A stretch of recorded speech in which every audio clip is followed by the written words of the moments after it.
The lift that went down, it began with a hum, a quiet mechanical whirring that echoed faintly through the old apartment complex. At first, Rachel didn't notice. She was new to the building, having moved in just 2 weeks ago. A studio on the 10th floor, not much space, but enough for a freelance graphic designer living alone. The elevator, like most of the building, was old. It creaked, groaned, and often hesitated between floors. Rachel didn't think much of it until she noticed the strange behavior, always at the same time. 3:33 a.m. The first time it happened, she had been up late working on a client's logo. Her desk faced the balcony, and from her window she could see the hallway across, just beyond the elevator shaft. She heard the familiar ding, looked up, and noticed the elevator door had opened on the 10th floor. No one stepped out. She watched for a moment, expecting someone to appear. But after a minute, the doors closed again, and she heard the lift descend. She thought maybe someone had pressed the wrong button, a neighbor coming home late. Nothing unusual, but then it happened again. And again. Every night, without fail, the elevator would open on the 10th floor at exactly 3:33 a.m., stay open for exactly 60 seconds, then descend to the basement. She began watching the clock. She even recorded it once with her phone, just to make sure she wasn't imagining it. There was no one inside, no footsteps in the hall, no sound of anyone entering or leaving. Just the doors opening, then closing. Then the slow hum as the lift descended. The basement, she had learned, was sealed. After a flood years ago, the building had locked it off for safety reasons. It was supposed to be inaccessible. So where was the elevator going? She brought it up with Mr. Leonard, the building manager, when she ran into him on the 3rd week of her stay. "Oh, that old thing," he said, waving his hand dismissively. "Elevator system's ancient. Might be a glitch in the programming. Happens sometimes. But it only happens at 3:33 a.m. Every night," Rachel said. He gave her a long look, then forced a smile. "Coincidence," he said, turning away. That night, Rachel stayed up again. This time she waited by the elevator. The hallway was silent, dimly lit by the single overhead light that flickered every few seconds. She stood next to the doors, phone in hand, heart thumping. 3:33 a.m. Ding. The doors opened slowly. The elevator was empty. Or, it seemed empty. She felt a strange pressure in the air, like walking into a room just after someone had left it. A faint smell of damp earth drifted out, wet concrete and something musty. Moldy. She reached out and waved her hand inside. Nothing. Then something strange happened. The temperature dropped. A sharp chill touched her fingers and ran up her arm like an electric shock. She stepped back, shivering. The doors stayed open longer than the usual 60 seconds. Then they shut. And the elevator went down. She watched the numbers blink above the door, 9, 8, 7. But when it reached B, it didn't stop.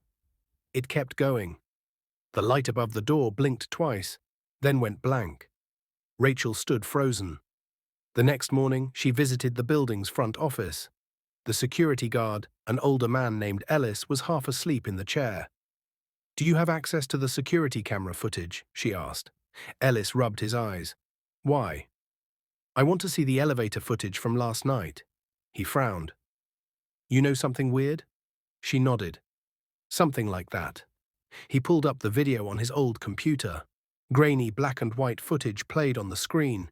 He fast-forwarded to 3:30 a.m. There, Rachel pointed. The elevator door opened. No one inside, but the camera angle showed something off. The lights inside the elevator seemed darker than they should be, almost like a shadow was sucking in the light. It flickered, but not like normal electrical flickering. More like something moved in front of the light, something invisible. "Is there a backup feed? A better angle?" she asked. Ellis shook his head. "Nope, that's all we've got." They both watched as the doors shut and the elevator descended. But the screen froze when it reached B static. For 5 seconds the screen went fuzzy.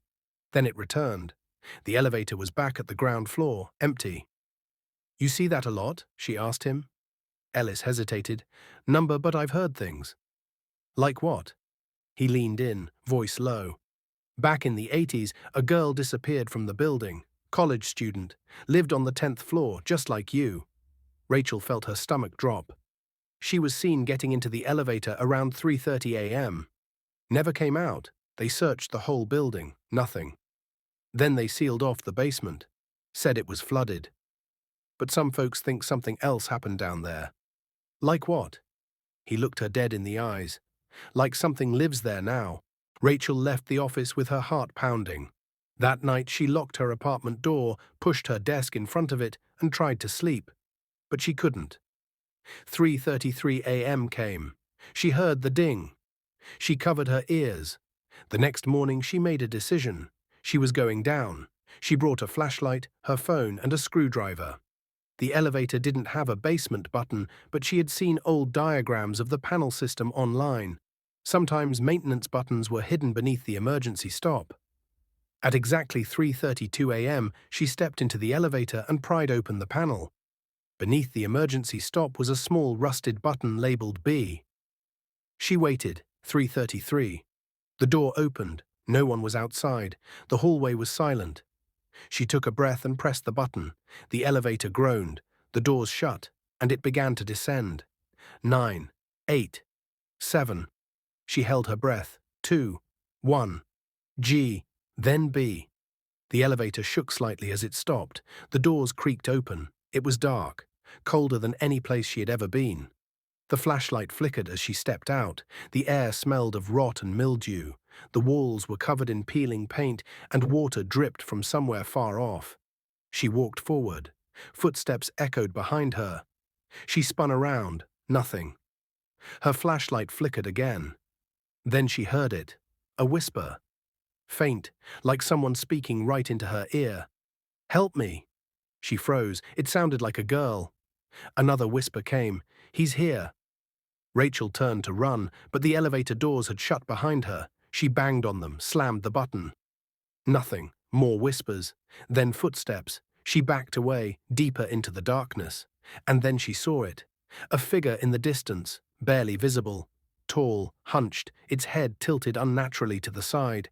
It wasn't walking. It was gliding, slowly, toward her. She screamed and turned, running into the hallway. The flashlight dropped and shattered, plunging her into darkness. She followed the wall, hands trembling, heart racing. The air grew thicker. She heard breathing, not hers, heavy, wet. And then she found a door, rusted, slightly ajar. She pushed through and found herself in what looked like a maintenance room. Tools on the walls, dust-covered shelves, but in the corner, a pile of clothes. Old clothes, a purse, a student ID. She picked it up with shaking hands. Sarah Lane, age 21, the missing girl, the one who had disappeared in the 80s. Suddenly she heard scratching on the other side of the door, then laughter, low, male, gurgling. The door creaked open. Rachel screamed. She woke up in the elevator. The doors opened to the 10th floor. Her flashlight was gone. Her phone was shattered. She crawled out, gasping for air. It was 3:57 a.m. She told the building manager everything. He didn't believe her. She showed him the ID. He took it, said he'd look into it, and never brought it up again. Rachel moved out 2 days later. A week after that, the elevator was out of service, and 1 month later, another girl went missing. She lived on the 10th floor, just like Rachel, and just like Sarah. Some elevators don't take you where you want to go. They take you where something is waiting.